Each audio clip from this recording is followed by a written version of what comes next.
how we actually use competency framework to drive quality of human capital.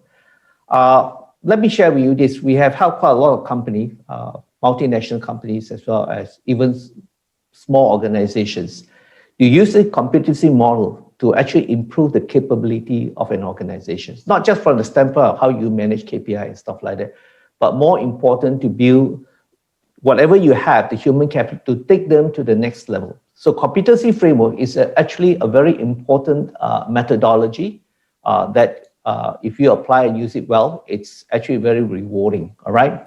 Now, what I want to do, basically, I have divided these sessions into 4 parts. Number 1, just a quick overview what competencies are about. Number 2, type of competencies that we are using every day. And I'm sure many companies have a competency model in some way or the other, the competency you apply in your organizations. Then, of course, thirdly, which is actually the most important, I believe it is actually a very important part, we call the assessment model. Assessment model basically is how do you create a model in which we can assess individuals. The whole idea basically is if I have a group of people, and at the end of the year, or not at the beginning of the year, I want to know what are their strengths and weaknesses. And also to know what are the future requirements. Of course, if I have an assessment model, it will help me to actually determine what are their strengths, because not everybody are perfect. Some of us are good in something, some might not be good in other things, all right? So assessment model is very important. I want to share with you. There are many assessment models, but I will share with you 3 of the most common assessment models used in the industry. And the third part is the framework development. What are the things that you need to look into in order to build a proper framework? A lot of people always think that competency, just take 15 competencies put together, and then we drive the organization performance. Unfortunately, I wish it worked that way, but it doesn't work that way. Those are very traditional way of looking at how we want to work on it here. Now, first of all, what is a competency? Basically, it's basically defining a standard requirement which encompasses a couple of things: knowledge, skills, and behavior. It can be a combination of one, it can be very specific, all right? So it could be knowledge, skills, and behavior. And the whole idea basically is we want to tell an individual, okay, that what are the skills, the knowledge and behavior that this person need to have, or the ability to have, so that he can carry out the work efficiently and, more importantly, successfully. So basically, we are trying to define and tell people, okay, now I say quality. Okay, let's say I could be talking about initiative. I could be talking about communications. The word communication is such a broad word, so we had to define very clearly if person state out actions or behaviors or activities that need to be carried out, and that individual need to perform that. So in the simple nutshell, it's actually setting a standard, okay, the requirements, okay, what an individual need to do, all right? So that is a very simple definition of competencies, all right? The next important part is, how does organization use competency? What does it apply to an organization? Especially some of you who come from organizations, I think it's very important that why do you want to do competencies? I think from the context of organization that we work with, especially we work with many organizations, and one thing basically what most organizations want to have is to have a way to define and establish the expected level of quality of performance needed of an individual so that this individual can adequately execute his work. I cannot say you're good or you're bad. It's a very general statement, but I must be able to tell you why you're good at certain things, why are you not good at certain things. For example, I cannot say, oh, your communication skill is no good. It's just a general statement, but we must define what element of communications that is good. Some people have certain good communication skill in certain areas. Some people might not have communication skill in certain areas. So we cannot rule out that the person cannot communicate. He probably can communicate, but he might not be strong in one area. He might be strong in other areas. I'm going to use communication as an anchoring to help you and I understand about the kind of models that we want to look at it. So I think we have to be very clear. So some organizations are, when you do performance, you're predominantly competency, which is, it's good, but it's not good because it's only defined the quality. We also need to define some other parameters as well. So I think all of you have to be very clear on this fundamental here. The next question, how does it apply to an individual? First, we talk about organization. So we tell yourself, why do I need to have a competency? Okay, actually, it's very, very important. Now, Competency here doesn't mean a single competency. You have to understand. One competency is not going to make the person any different. It's a combination of set of competency that provide an individual a roadmap or an indication of what kind of behavior I expected from you. What kind of skill sets are you required to have in order to be, for example, I could be a manager of projects. What kind of behaviors do I need to be as a manager? What kind of skill sets I need to have in order to execute my project functional areas? What kind of knowledge do I need to have to apply in the things that I need to do? So basically for the individual, it's very important because when a person works for a company, okay, it's not whether the person is good, it's just a combination of set of skills and knowledge this individual need to have in order for he to adequately perform the work that he wants to do relating to his subject matters, all right, or his work. So first of all, as you can see, for a company, we set a defined standard quality. For an individual, this is very, very important. So in other words, we always tell staff, number one, people say, oh, competency for what? Because I think you need to know what are you good at. Please remember, an individual in an organization, you have many people in the company. Some are good in something, some are not good in other things. Some could be good in other things. And we need to understand, even for communications, we cannot say you're a poor communicator, you're a good communicator. Cannot say that because there could be some element of communication this individual is good at. There's some element of communication he needs to improve himself, all right? So I think it's very, very important. So it is a way in which an organization can communicate with the individual, and the individual can know his career path, because if he understands the roadmap, he will then begin to understand how do I move from an executive to become a manager, to become a senior manager, to become top executive. I think that's a very important aspect of it that I think we have to understand it. So this is a very important part of the definition of competencies, all right? Okay, the other thing, of course, it must be value. I cannot tell you, oh, boss, this is my competency, but the question, the company don't value it. So, of course, at the end, we're going to define what makes sense to you, to the company, and to the overall community or the people we work with. Number two, it has to be recognized, okay? There's no point to say I'm good in something, it must be recognized. And lastly, it's very important, this is very important. We must have a way to reward people. It's not just a question of whether you're good at something or you're not good at something. The reward element is a very important part of performance. So there must be some form, some way in which we can actually carry some form of reward, and later part I'm going to come and share with you on that part of it here. All right? So this is a very important part. The next thing is, how does it represent to a company? Why do India a company? Now, when people ask me the question, Anthony, am I a quality company or not? My sales revenue is fantastic, but overall performance of the revenue is good. But take note, it doesn't define that your company is quality. It's just your company is doing well. Maybe for many reasons. The market is very good. The COVID situation has created good and bad and things like this. But the quality of a company is defined by whether your people are competent or not. It's not whether you have achieved financial result. It doesn't mean anything. So you should know very well, for example, a lot of time when you carry executive work, you have a lot of problems, people don't have the skill set, you have to intervene. So as a top executive, you try to knock yourself into it. So very, very important. If you put a defined set of competency, you can actually now define the kind of quality you want for your people, the language of which how you define the human factor qualities and performance of an organization. So I think that's very important because people will ask me, if you achieve very high revenue for the next 2-3 years, are you a quality company? No. A quality company is a company where the people in the company have very high level of competencies. Okay, they keep improving it, they keep evolving according to the changes of market situations. All right, and that is very important. I want to share with one practical example was Intel. Now, you know very well for many years, Intel has been in RAM chip manufacturing. Then they realized that it was so competitive, all right? Then they decided to change the business to make microchips. And what is interesting was it was an evolution of change, how they define the quality. The quality that is required in the old business and the quality required in the new business, the people have to change. It's not whether the company want to do something or not. So I think all of us have to be very clear, okay? So I want to share with you this is, okay, what is the key difference between value and recognition? Okay, someone asked me the question. Value is something that we believe in it. Okay. Now, if there's a question was asked. What is the difference? Value is I think I believe in let's say a particular competency in sharing. Somebody might believe in something else. Okay, another set of competencies which is actually different. So when it's value means to say that we all understand and share together.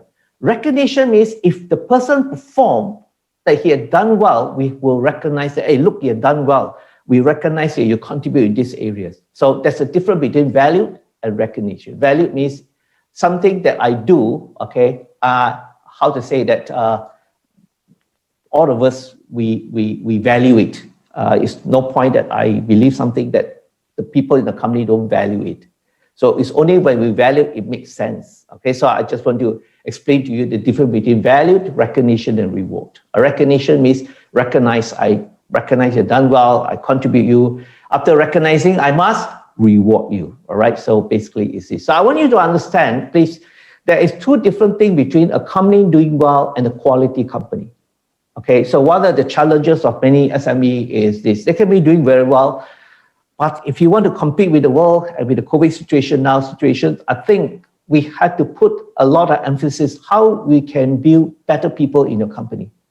Now, some people ask me, COVID-19, is it doing good or bad? Now, I will tell you one thing is, there's a good things if we only don't worry about the problem. We take the opportunity to continue to develop human capital. By the time we get over it, you could be way ahead of all your competitors. All right. So I think it's very important. We must look at the positive aspect of it than just look at the negative aspect of it. All right. So I think that's a very important part here. Okay. I hope I answered your question, Tang. All right. Now, next one. How do you develop a framework, competency framework? Okay. Okay, there's another question on individual effort. Should the organization set the expectation on the level and the quality effort? Oh, of course, Victor, definitely, yes. I totally agree with you. We do that. But first of all, before we come to that, I think we just have an overview of the competency first. Victor, I'll definitely address the issues when you put out there on the levels and things like that. We'll definitely come to that first. But first of all, I want you all to understand how to develop a competency framework. Now, this is very interesting because I work with many organizations. I always tell the company must know, the top executive have to know what is the corporate directions. It's very important. What is the company values? Because a person who comes to work with a company, the values are different from the top executive.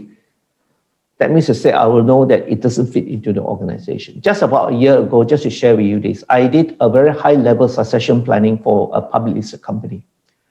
Now, one of the very important criteria was this. The CEOs and the owners have a set of value. Now, if the set of value doesn't jive with a person he wants to recruit in the company, that is a problem. It doesn't matter whether it's internal or external. So during the selection criteria, okay, we look at the competency. We also look at whether the value fit to the company and whether the corporate direction is just where you want to go. It's not whether you get the best CEO or not. If the CEO you get can be the best CEO, but his value system and things doesn't fit it in, he will not able to be successful in your organization. So likewise, if you want to be successful, I will always recommend this. It's not just go and pick your 20 competency and you want to drive it. You need to have a competency framework. I'm going to go into detail afterward. So it's very, very important thing is you need to have a proper framework. Now, the framework can be also very powerful because it is an essential vehicle to drive the company future performance, okay? And more important here is a bit different. If a KPI, we say, okay, I want you to hit 30 million for me by the end of the year. Here we just look at the end, what's the result? Now, in competence framework, it focuses on different things. It focuses on what kind of human capital capability we need to have in place if we want to be successful in the next 2 to 3 years.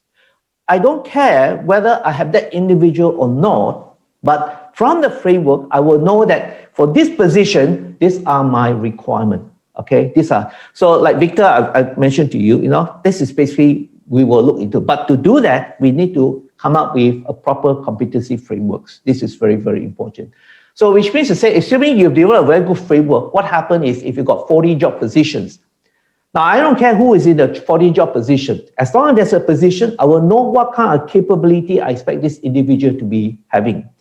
Then when I can recruit, I will know whether the individual meet a strength. Then I will make a decision whether it is adequate enough for me to recruit the person. After I'm going to share with you something more interesting as well is that sometimes in recruitment, you can actually use a framework for even for recruitment purposes, because sometimes recruitment, we are guilty of doing this. When the person come in, okay, the guy was very impressive, talked very well. Chances is that we tend to have this what they call unconscious effort to employ somebody who can talk very well. We forgot about a framework, a competency framework. All right, so I just want to share with you, it's actually very powerful if you put it in the correct context of it. All right.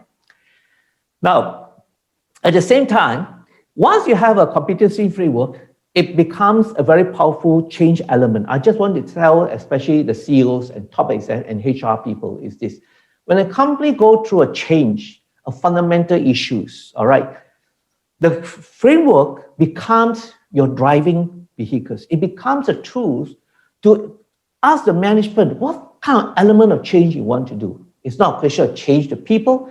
It's a question of whether we need certain skill sets, we need to have certain things, and then once we put it in, we will drive the people to move into that directions. I think that's very important. So set directions and in the requirements in that context. Okay, I'll move a bit faster here. I'll just cover. Now, for practical and ease of implementation, number one, it's not how many competency you have. I always tell people the company might have 20 competency. Please don't use all the 20. You should keep the number, ideally speaking, all the work we have done is not more than 12. Some companies have 8, 9, 10. It doesn't matter. What is important is you must understand the implications of when I say 8. Does it has an impact on the individual to perform? The number is just a number. But more important thing, a successful individual is not gauged by 1 or 2 competency. It's based by a combination of competency. It could be skills, it could be behaviors. After I show some very interesting example, you can have a look at it. All right. And more important thing is we then have to organize them into clusters to make the framework easier to the user. Framework must contain definitions, example of each competency. Now, unfortunately, what I cover now sounds a bit theoretical. Don't worry about it. I will show you some real example, and I also bring in some interesting example that I've done work with many organizations. All right. The next part is how do you use the competency framework? Now, I will share with you something quite interesting. Now, when I talk about competency, unfortunately, I cannot cover competency. We talk about assessment, because at the end of the day, competency is one of the components to actually eventually determine the overall performance of an individual as well as an organization. Now, this is a typical performance framework. Competency is one of the components under the stuff. Now, in the typical organization performance, okay, if you look carefully, here is this. All right, I'm just going to shift this down. Here is this.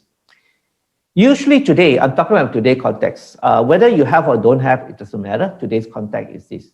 The final rating is not just the staff performance. In this case, it's a combination of staff, organizers, and business performance. Unfortunately, I have to cover this. If I don't cover this, then we miss the context why we want to do competencies. Now, this is dynamic, 60, 20, 20. Here depend on, I'm not going to go into detail today, okay, but I want to tell one thing, this is dynamic. The more senior you are, the percentage here will reduce, maybe 10, 20, 40, 40. The more junior you are, the staff performance becomes 80, 90, and this will be much smaller. Okay, so I just give you an indication to tell you that one of the important elements of performance management is you have to create layers of how you define performance, and this layer will affect a lot of things where we do. Okay, so this is this. And the final rating normally is only used for reward, in this case of pool, bonus. Okay, usually it's used for bonus. However, a lot of companies don't realize that actually the competency is actually used for 2 very important criteria. It is for increment and promotion.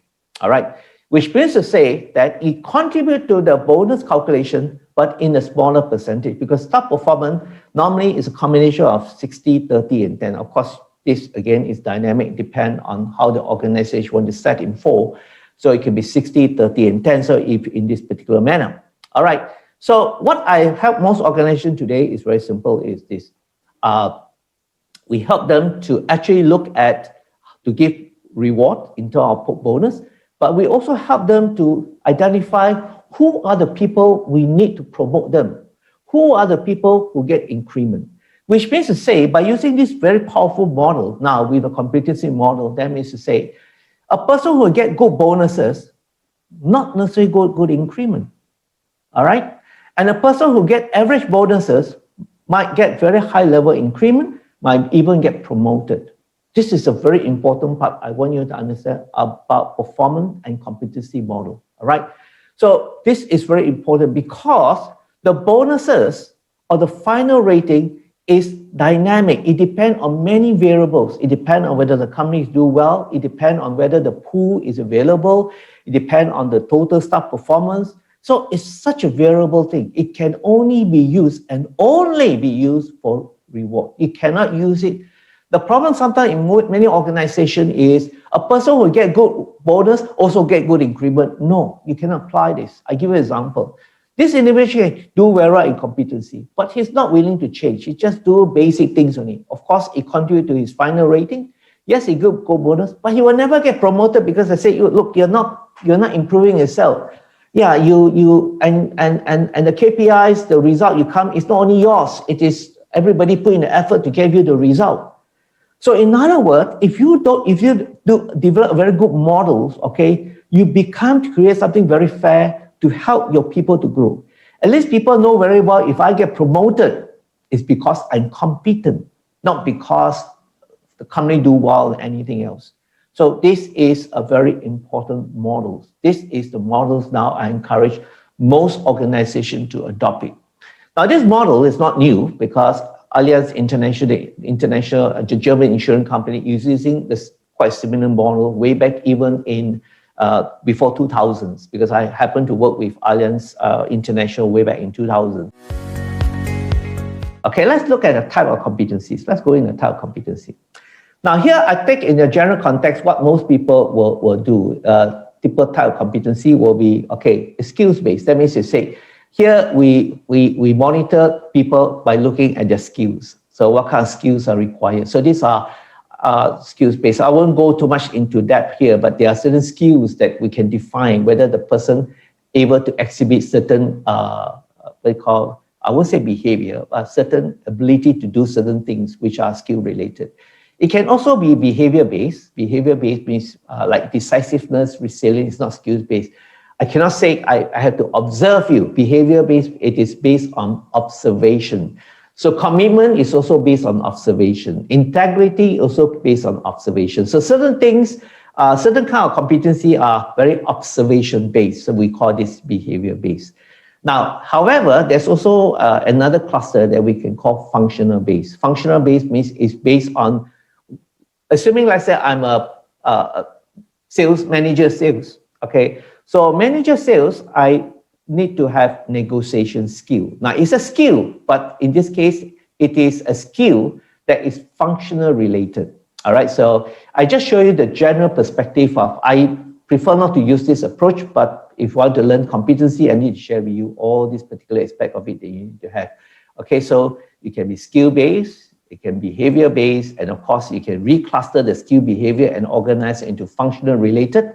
That means to say that how you do it today, please remember, don't ask me how to do it because we are not here to talk about how to do it, but to give you an idea of how we're going to work on it, okay? It can also be corporate value-based. Now, corporate value means your company come up with a set of corporate value, and then you put this as a competency. But I want to share with you, this model is no longer used by most companies anymore. It's a bit outdated, the corporate-related value-based. Why? Because current practice is to align selected competencies to the corporate value, because the corporate value base can be very misleading because deliver with purpose might require not only one competency, several competency. And we cannot say that this is a competencies. So I encourage organizations to take out the corporate value as a competency, because you know why? The new method is this. This is a new approach. This should share with you this. So currently, this is a new approach of what we call competency. So what we do is, for example, these are our top 4 sides: corporate value. We have deliver with purpose, respect for people, innovate to creativity, learn and share, lead through leadership.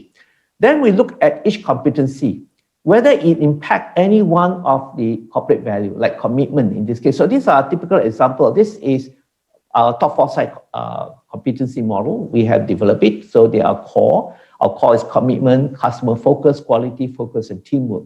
So like commitment is related to 2 corporate values: deliver with purpose, learn and share. Then interesting, quality focus related to innovate through creativity, learn and share, and lead through leaderships. So then, for example, then we look at each corporate value.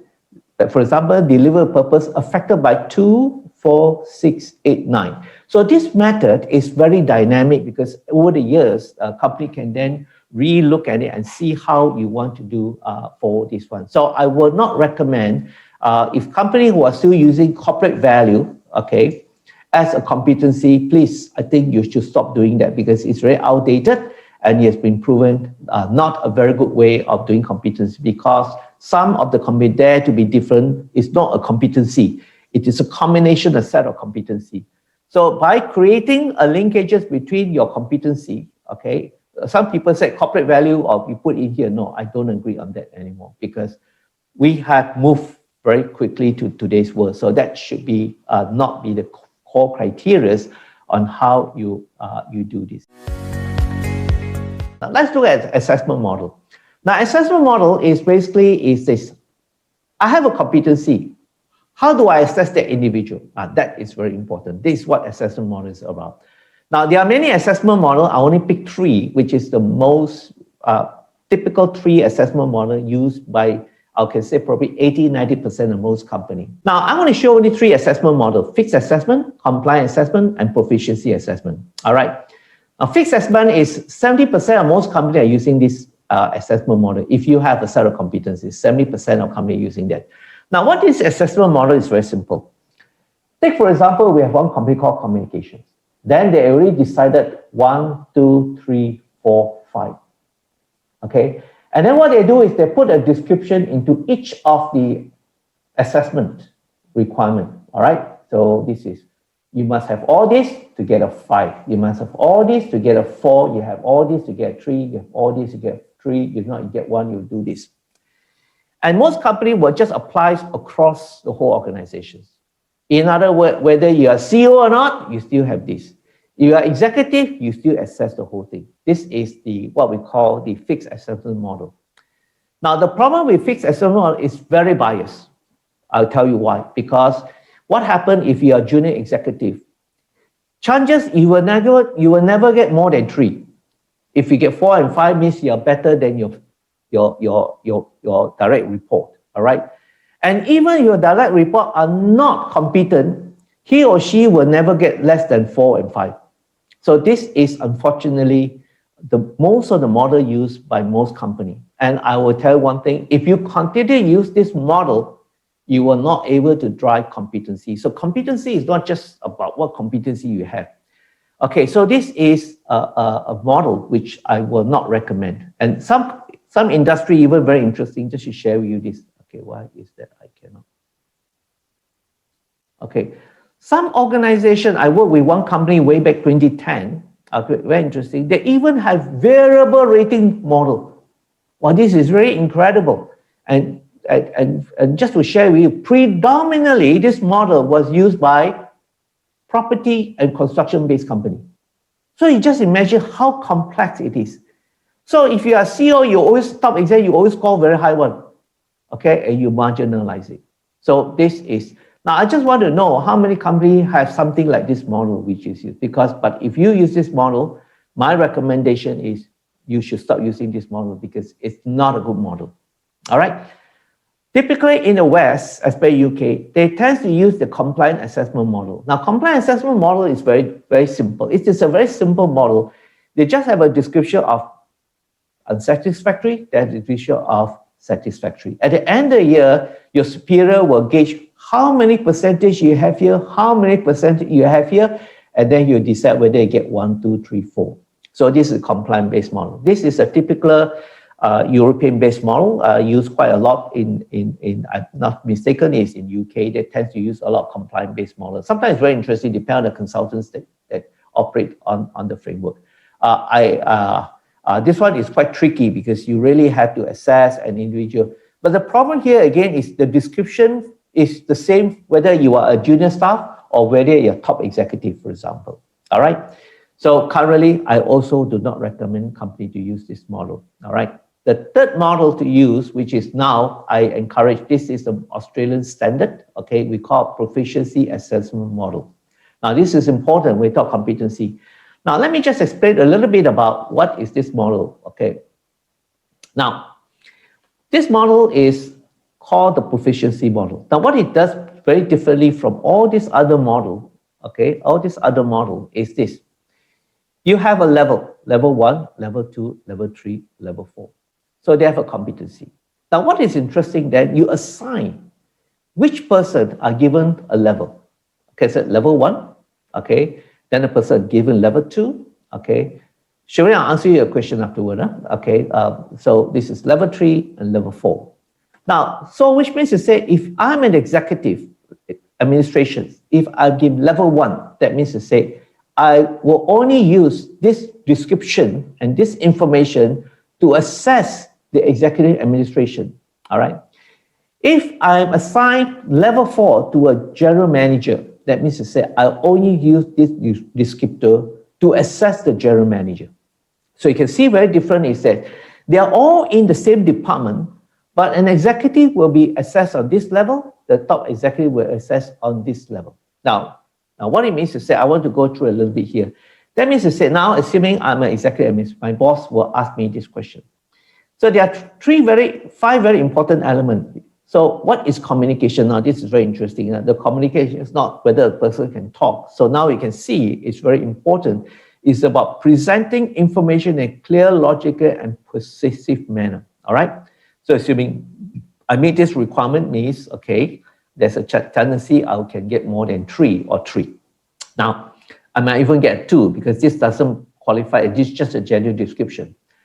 Now, if I'm an executive, you will assess me on this criteria. Communicate and share appropriate information with relevant party on a timely basis.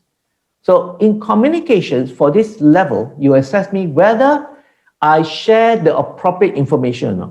For example, if I ask, hey, can you give me the information? Then he give me more than the information that I needed. That means to say, this person, I asked A, he give me A, B, C. So in other words, I want to be very precise. When I ask A, you give me A. I ask B, you give me B. Don't give me more than what I needed. So that means it must be appropriate. Relevant party. Some people email send to everybody. No. Make sure the information you send must send to the person that the information makes sense. You don't go and email to everybody. Third, timely basis means to say that I want it. Boss, can I give it tomorrow or next day? Means you should know very well that this information, when do I expect to have, and I don't need to ask for me. So now, that means to say, I will assess whether you are competent. Articulate, associate well with different customer background and develop within and inside or outside the organization. That means I'll also assess you whether you, I have come across some people say, sorry, boss, these people I don't handle. No, it is your job. It is the job that you to involve the group of people, then you have to find ways you need to improve a person. But let's say the individual, I have exhibit all the skill, I will have to give him a rating of 5, but a rating for 5 of level 1. That means they said, now the executive administrator, in the old system, there's no way you can get 5, even compliance based. Now the executive administrator can get a rating of 5 based on level 1. Now, if I were to look at the general manager, now general manager this is expected. Why do I have to measure this? I'm going to measure this. A general manager, in this case, assuming level 4, keep abreast of emerging changes in information and seek to accompany it where appropriate. I will judge you by whether are you keeping on track with how the communication channel, the system used in the industry and how you apply into your department. How do you take the various channel of communication and allocate it to the various people and various subsection you have? All right, this is very important. The second part is this: influence, inspire, engage others in sharing their view and ideas in guiding and shaping the team to obtain concrete results. In other words, I don't judge you whether you are a good communicator or not. I judge you whether your people are good communicators or not. You can be a top executive and your people are not communicating well. You have to take responsibility. That means to say, I will look at how your team work. I'll look at all these things because you are level 4, called influencing. This is called acquiring. Okay. Then I'll also judge you effective, present, convince, strategic decision maker with compelling arguments and insightful case. Means every month you attend a corporate meeting, board meeting. I will also judge you whether you are able to articulate, whether you have to make a key point, what is important to you, this matter. Assuming you only make half only, okay, you only get a rating of 3, while your staff can get a rating of 4 of level 1. This is now what we call the new standards of competencies. And I would strongly recommend all organizations to use this model because this is the correct model. You don't have to use from me, but I will ask you to adopt the new, what we call proficiency assessment model. Now, very interestingly, 1, 2, 3, 4, 5. How do you assess them? I will show you already. The second thing, what in our system requirement, if I give a rating of 5 to this individual, as a direct report, I must give reason why I give him a 5. Okay, so I'm just sharing you this. If I give the person a rating of 1, I must explain myself why I give him a 1. So in other words, you need to have a check and balance mechanism. So this is very important. So in other words, you cannot simply give people a rating just like this. All right. So of course, the rating system will depend on what we call the rating system is. Sorry, I just need to move this a little bit here. So in this case, you will have various rating models that you can use. Of course, you can do this. So in the KPI, it's called meet target. In the competency, you use all common denominator, assuming I decide. I'm not asking you must use 1, 2, 3, 4, 5, but I'm just using an example. If meet target is 3 for KPI, for competency, if it's competent, it's a rating of 3. All right. For KPI, meet target is stretch target is a 4. For competence, highly competent. Then we will just rate. What do you mean by highly competent? Okay. Then first of all, you must achieve more than 50%. Second thing is his result must indicate that he has actually go beyond that. So this is just to show you different. But please remember today is just only sharing sessions. I wouldn't want to go into too technical, okay, on these matters here. So you can see that of course sport performance is based on this, competency performance is based on all these frameworks. Framework development, basically I've divided into a couple of things here. There are actually 5 parts, 2, 4, 5. The ones is just to show you what is the benefit of developing a framework. So I need to share with you this. Now, first of all, to do a framework development, the company must decide to select a set of competencies. All right, normally it's between 15 to 20 set of competencies that you will have to select. And then of course, eventually you organize them into cluster. All right, so this is a typical example of a competency cluster. So what you need to do is in this case, you will decide what are the competencies, what are the functional, what are the leadership. Now, normally why I recommend to use this, leadership are normally based on level. Means when I said level means to say if I'm a GM, whether it's sales, marketing, project. So normally there are set of competency a GM all must have.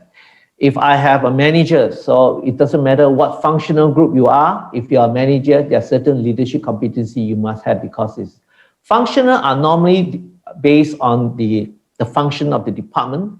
Core are compulsories. Okay, so for example, you do selection, you can actually go and do a select. Let's show you this. So in other words, for example, the company will select, in this case, there are 20 competencies. After they select 20 competency, then they reorganize the competency into 3 grouping. Now, some people ask me, can I organize into 2 grouping? These are some of the best practices really. I sometimes always tell one thing is, you can do 2 cluster, it's not a problem. But over the years, company has realized that basically leadership is very important. You don't have one called leadership. Actually, leadership is a combination of various set of competency. Like to be a good leader, in this case, there are four elements here. You must be business focused. You have to make decisions. You must be able to develop people. You must develop strategic thinking. So this is a very important. Okay, all right. What is the best method to begin to create KPI? We'll come to that. Azri, I have a program that actually covers that, so we'll come to that afterward. But here today we'll talk about competencies. All right. So then after that, these are the 20 competency. I will then organize them into the cluster here. All right. So basically that is the idea. So that's the first step. Huh? Now let's go to the second part. So once you have selected the competency, what you need to do is you have to select the assessment model. Okay. You know very well, I am very pro on proficiency assessment model.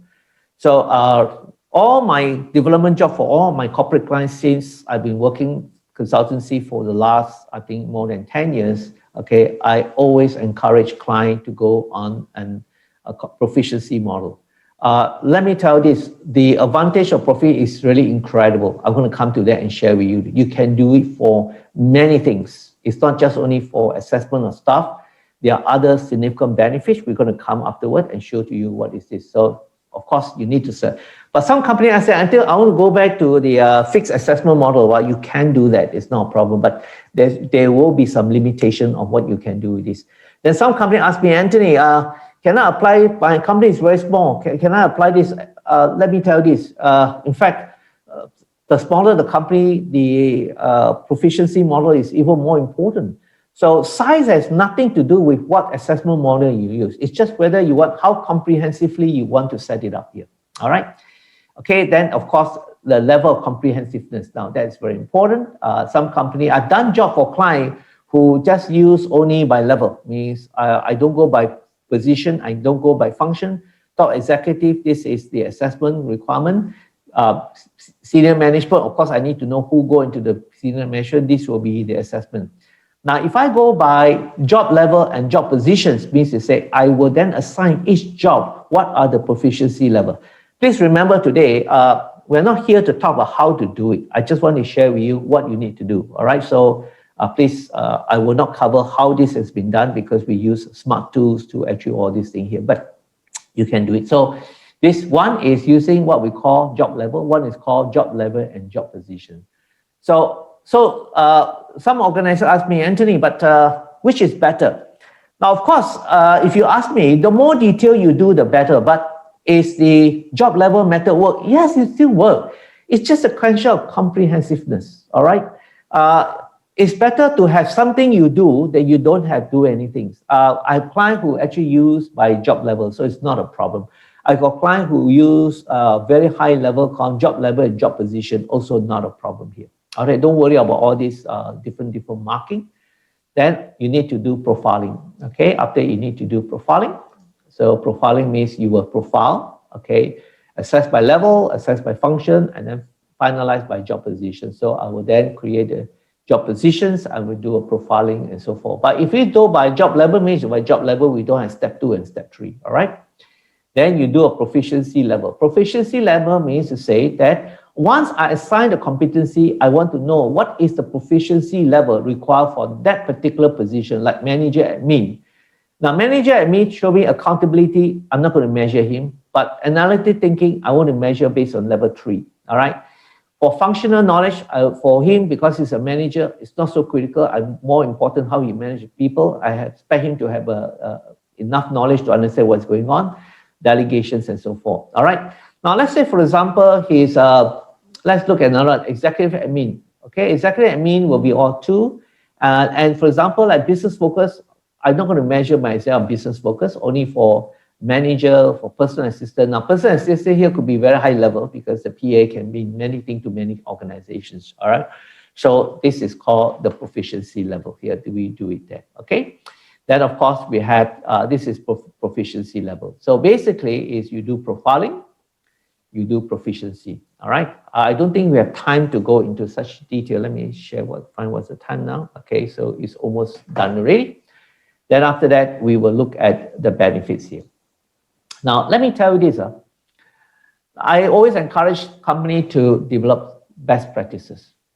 Now, the benefit and usage are very significant. Number one, I can use competence. Once I come up with very strong competency framework, I can encourage managers and across the whole organ to mentor, develop, and grow the competence levels of each staff. There are many, many types of competence levels. So, in other words, some have different levels because, take for example, I just want to share with you.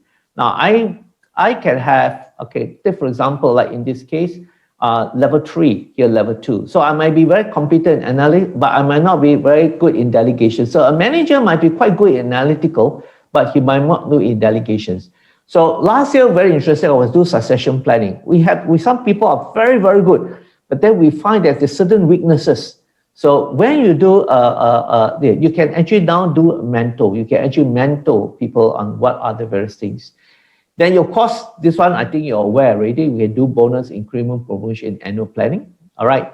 Now, this is also very powerful. You can now create a very powerful, what they call interview and selection tool for recruitment. That means to say that I will not want to be what they call impressed by a person who speaks very well. But I think what I will want to do is make sure that people, the 3 persons who do the interview are based on the set criteria. And the criteria are based on the proficiency. Let's say I want to do an interview, okay, of, let's say I want to look at group accountants. So group accountants, I will use these informations. So I'll put, because I can organize into questionnaire. So all the 3 interviewers who interview the potential candidates will be based on fundamental. It can be based on core competency. It can be based on leadership, that we look at whether this person leadership. It can lose a certain functional aspect of it that we want that individual to have, and so forth. So it allows you to do a lot of things here. Talent and succession planning assessment. Now, I tell you, this is quite incredible. Last year, we did a high-level succession planning exercise for a public listed company. Couldn't believe that the competency framework model is so effective in the sense that we actually can look at it. What we did is we do a one-to-one interview with the potential candidate. Then we do an interview with the top executive in the company. Then we do a psychometric test to do the same thing, and we combine together, and you can do succession planning. You can do talent management as well, because I have a group of talents, for example, coming from this. Then I will know that next year, this group of people will be promoted to be in managerial positions. I will know what kind of criteria and level of competency each of them need to have, and I can build my talent to work on this particular area. All right, so that actually covers the whole aspect of the competency model.